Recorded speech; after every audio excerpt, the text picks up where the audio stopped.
Okay, welcome on board sister sa ating programang ito, Kandungan Bayan, Sagip Kapwa Operatives, na kung saan po ay talagang nakikilala na at talagang nalalathala na po sa lahat po ng dako ng ating pong bansang Pilipinas hanggang sa buong mundo. Ay pinapakalat po natin sa social media na dito sa Pilipinas may mga ganitong Samaritano na gumagala po sa ating buhay. So bakit po kayo parang naiiyak kanina? Nasaan na po yung mga masakit na mga kamay na to? Wala na. Yung pong masakit dito, wala na rin po. So yung pong inyong hips dito sa waistline, nasaan na po ang sakit? Wala na rin po. So mata na lamang po ang walang medical treatment. Magpakilala po sa ating pong medikong ito, the Yuj Guang Duin, gerontologist, the study of human aging. Yan po ang mistake ng intellect na hindi po naaral ni Juan de la Cruz. Kahit sino ay tatanda at mamamatay sa heart attack at sa silent killer na to, sa mga diabetes na to. Kayo po pala may diabetes, ano po?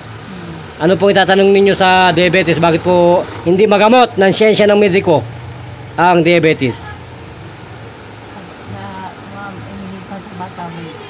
Ha? Oo, hindi lamang po yun. Ang katotohanan po, hindi lang po kahit po kayo maging matakaw sa matamis, basta natural lamang po yung sweetener na yan. Ha?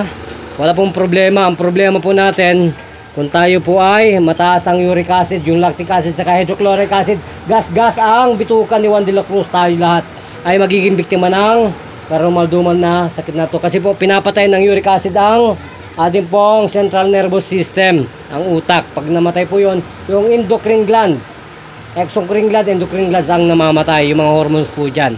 Unang-una po yung insulin na natutuyo at saka yung beta-glucagon natutuyo sa pancreas. Kasama po sa pagkatuyo pong glucogen nandun sa liver natin.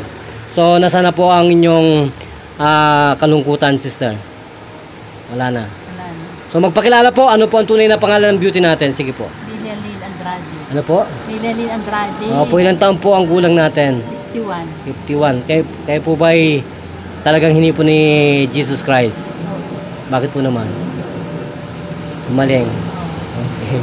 So magpasalamat na po kayo kay Tony Falcon, ang tunay pong bida ng programang ito. Tagapagsalita lang po tayo eh. Siya po ang talagang gumagabay sa ating programang ito. Sige po. Salamat sa inyo. Yan, Tony Falcon po yun. Okay, kung ganun po, magpapaalam tayo. At sister, gano'n po kayo napasaya ni Tony Falcon sa pagdalo sa inyong tanang ito? Masaya po. Bakit po naman? Ay, si Ate Mila po ay nakaramdaman ng kaginhawaan. Ay, ganun po. Magpakikilala po, ano pong tunay na pangalan? Ay, si May po Halbuena. Okay. So, wala na po ba kayong idadagdag?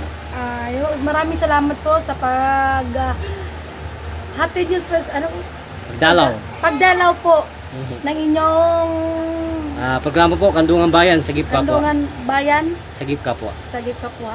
Okay. Maraming salamat po at kahit paano ay nadaanan niya kami na ligaw sa aming lugar. Ano pong mangyayari ngayon pag meron po kayong nakilalang ganito na nangailangan po ng tulong namin? Ipapaalam po namin at ibabalita po namin ng inyong Serbisyo libre publiko po. Libre po yun. Libre publiko. Ano po, magpapalam tayo. Ito pa rin po ang isang nagpapatrol at nagbabalita at nagsasabi, mahal ka ng programang ito. Arigito, gusto ko sa mga.